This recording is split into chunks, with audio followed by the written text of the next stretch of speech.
Hi friends, ಇವತ್ತು ನಾನು ನಿಮಗೆ ಹೊಸ ಬೀಡ್ ಕುಚ್ಚು ಹೇಳ್ಕೊಡ್ತಾ ಇದ್ದೀನಿ. ಹೇಗೆ ಹಾಕೋದು ನೋಡೋಣ ಬನ್ನಿ. ಇದಕ್ಕೆ ನಾನು 4 ಎಳೆ ದಾರ ತೊಗೊಂಡಿದ್ದೀನಿ, ಸ್ಟಿಚಿಂಗ್ ಥ್ರೆಡ್ಡು, ಮತ್ತು ಇದು ಬಿಗ್ ಬೀಡು, ಸ್ಮಾಲ್ ಬೀಡ್ಸು, ಮತ್ತು ಫ್ಲವರ್ ಥರದೊಂದು ಬೀಡು, ಮತ್ತು ಇನ್ನೊಂದು ಸ್ವಲ್ಪ ಬಿಗ್ ಸೈಜ್ ಬೀಡ್ ತೊಗೊಂಡಿದ್ದೀನಿ. ಈಗ ಹೇಗೆ ಹಾಕೋದು ನೋಡೋಣ. ಒಂದು ಬೆರಳಷ್ಟು ಗ್ಯಾಪ್ ತೊಗೊಂಡಿದ್ದೀನಿ. ನಾನು ಆಲ್ರೆಡಿ ಹಾಕಿದ್ದೀನಿ ನೋಡಿ, ಒಂದ್ಸಲಿ ತೋರಿಸ್ತೀನಿ. ಒಂದು ಬೆರಳಷ್ಟು ಗ್ಯಾಪ್ ತೊಗೊಂಡು ಬ್ಯಾಕ್ ಸೈಡಿಂದ ದಾರ ತೊಗೋಬೇಕು. ದಾರ ತೊಗೊಂಡು ನೋಡಿ, ಈ ದಾರದ ಗಂಟು ಇದೆಯಲ್ಲ ಲಾಸ್ಟಲ್ಲಿ, ಆ ಗಂಟಿಗೆ ನಾನು ಸೂಜಿ ಸೇರಿಸ್ಕೊಂಡು ನಾನಿಲ್ಲಿ ಲಾಕ್ ಮಾಡ್ತಾಯಿದ್ದೀನಿ ದಾರನ. ಯಾಕೆ ಇದನ್ನು ಹಾಕಬೇಕು ಅಂದರೆ ಸ್ವಲ್ಪ ಗಟ್ಟಿಗೆ ಗ್ರಿಪ್ಪಾಗಿ ಕೂತ್ಕೊಳ್ಳಿ ಅಂತ ನಾನು ತೋರಿಸ್ತಾ ಇದ್ದೀನಿ ನಿಮಗಿಲ್ಲಿ. ಫಸ್ಟು ನಾನು ಸ್ಮಾಲ್ ಬೀಡ್ ಅಂದರೆ ಸ್ವಲ್ಪ ಸ್ಮಾಲ್ ಬೀಡನ್ನ ಸ್ವಲ್ಪ ಬಿಗ್ಗಾಗಿರೋದು ಬೀಡ್ ಹಾಕ್ತಾಯಿದ್ದೀನಿ.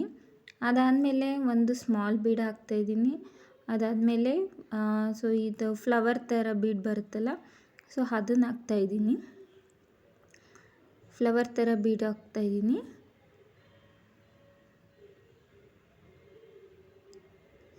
ಸಾರಿ ಫ್ರೆಂಡ್ಸ್, ಅದು ಫ್ರಂಟಿಂದ ಹಾಕ್ಬಿಟ್ಟೆ. ಫ್ಲವರ್ ಬೀಡು ಬ್ಯಾಕ್ ಸೈಡಿಂದ ಹಾಕಬೇಕು.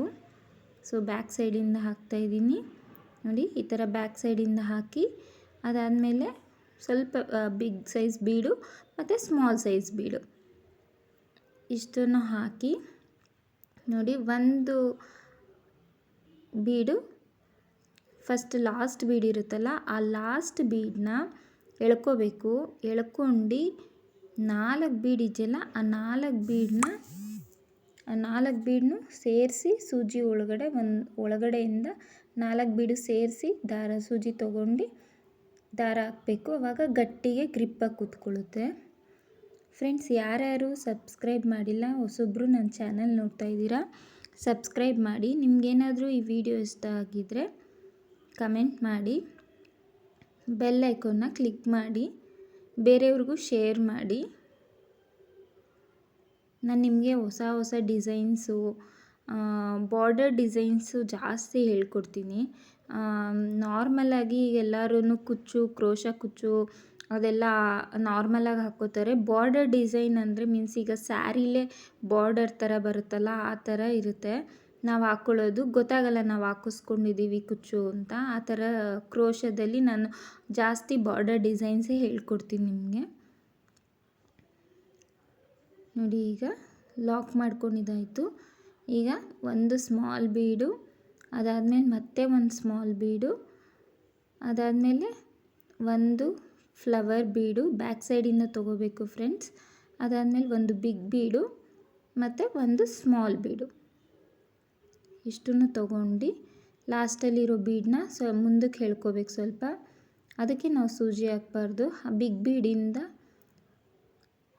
ಸೂಜಿ ತೊಗೋಬೇಕು. 4 ಸೂಜಿ ತೊಗೊಂಡು 4 ಬೀಡ್ಗೂ ಸೂಜಿ ಒಳಗಡೆಯಿಂದ ತೊಗೋಬೇಕು. ತೊಗೊಂಡು ದಾರನ ಎಳ್ಕೋಬೇಕು, ಗಟ್ಟಿಗೆ ಎಳ್ಕೋಬೇಕು. ಹಾಗಂತ ತುಂಬ ಗಟ್ಟಿಗೂ ಎಳ್ಕೋಬೇಡಿ ಫ್ರೆಂಡ್ಸ್, ಸ್ವಲ್ಪ ಲೂಸ್ ಇರಲಿ. ಯಾಕಂದರೆ ಅದು ಹ್ಯಾಂಗಿಂಗ್ ಥರ ಕಾಣಬೇಕು, ಲುಕ್ಕಾಗಿ ಕಾಣಬೇಕಲ್ಲ. ಸೊ ಹಾಗಾಗಿ ಸ್ವಲ್ಪ ಅಂದರೆ ಲೂಸ್ ಅಂದರೆ ಜಾಸ್ತಿ ಲೂಸು ಬಿಡಬೇಡಿ, ಟೈಟ್ ಅಂದರೆ ಜಾಸ್ತಿ ಟೈಟಾಗೂ ಎಳ್ಕೋಬೇಡಿ. ಸ್ವಲ್ಪ ಗ್ಯಾಪ್ ಕೊಟ್ಟು ಸ್ವಲ್ಪ ಲೂಸಾಗಿರಲಿ ಸಾಕು ನೋಡಿ ಫ್ರೆಂಡ್ಸ್. ಇವಾಗ ಈ ಥರ ಕಾಣುತ್ತೆ, ತುಂಬಾ ಚೆನ್ನಾಗಿ ಕಾಣುತ್ತೆ. ಈಗ ಇದೇ ಥರನೇ ಎಲ್ಲನೂ ಸ್ಯಾರಿ ಫುಲ್ಲು ಪಲ್ಲು ಫುಲ್ಲು ಹಾಕಿ ತುಂಬ ಚೆನ್ನಾಗಿ ಕಾಣುತ್ತೆ.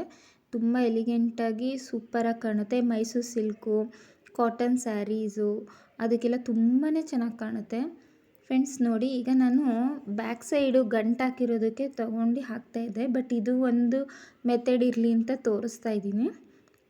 ನಾನು ಅದು ಬ್ಯಾಕ್ ಸೈಡ್ ಗಂಟು ಹಾಕಿರೋದಕ್ಕೆ ನಾನು ಸೂಜಿ ತೊಗೊಂಡು ಗಂಟು ಹಾಕೋತಾ ಇಲ್ಲ, ಹಾಗೆ ತೊಗೋತಾ ಇದ್ದೀನಿ.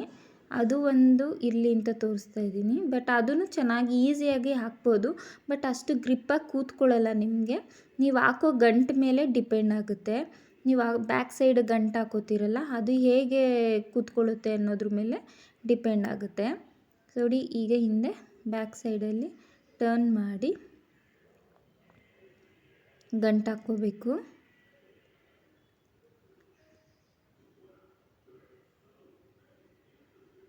ನೋಡಿದ್ರಲ್ಲ ಫ್ರೆಂಡ್ಸ್, 2 ಮೆಥಡಲ್ಲೂ ನಾನು ಹೇಳ್ಕೊಟ್ಟಿದ್ದೀನಿ. ನಿಮ್ಗೆ ಯಾವ ಮೆಥಡ್ ಈಸಿ ಅನಿಸುತ್ತೆ ಆ ಮೆಥಡಲ್ಲಿ ನೀವು ಮಾಡಿಕೊಂಡ್ರೆ ಚೆನ್ನಾಗಿರುತ್ತೆ ನೋಡಿ. ಬಟ್ ನೋಡಿ, ಆ ಮೆಥಡ್ಗೂ ಈ ಮೆಥಡ್ಗೂ ತುಂಬ ಡಿಫ್ರೆನ್ಸ್ ಇದೆ. ಯಾಕಂದರೆ ಈ ಮೆಥಡಲ್ಲಿ ಸ್ವಲ್ಪ ಟೈಟ್ ಕೂತ್ಕೊಳ್ಳುತ್ತೆ, ಅದರಲ್ಲಿ ಏನು ಅಷ್ಟು ಟೈಟಾಗಿ ಕೂತ್ಕೊಳ್ಳಲ್ಲ. ಅಂದರೆ ಸ್ವಲ್ಪ ಹ್ಯಾಂಗಿಂಗ್ ಥರನೇ ಇದಾಗಿರುತ್ತೆ, ಚೆನ್ನಾಗಿರುತ್ತೆ. ಸೊ ನೀವು ಆ ಮೆಥಡ್ ಯೂಸ್ ಮಾಡ್ಕೊಳ್ಳಿ. ಆ ಮೆಥಡ್ ಯೂಸ್ ಮಾಡಿಕೊಂಡ್ರೆ ನೋಡಿ, ಈ ಥರ ಹ್ಯಾಂಗಿಂಗ್ ಸ್ವಲ್ಪ ಲೂಸಾಗಿರುತ್ತೆ ನೋಡಿ. ಅದರಲ್ಲಾದರೆ ಸ್ವಲ್ಪ ಟೈಟಾಗಿ ಕೂತ್ಕೊಳ್ಳುತ್ತೆ ಅಷ್ಟೇ. ನೋಡಿ ಫ್ರೆಂಡ್ಸ್, ಇವಾಗ ಈ ಥರ ಕಾಣುತ್ತೆ ಫುಲ್ಲು ಸ್ಯಾರಿನೂ.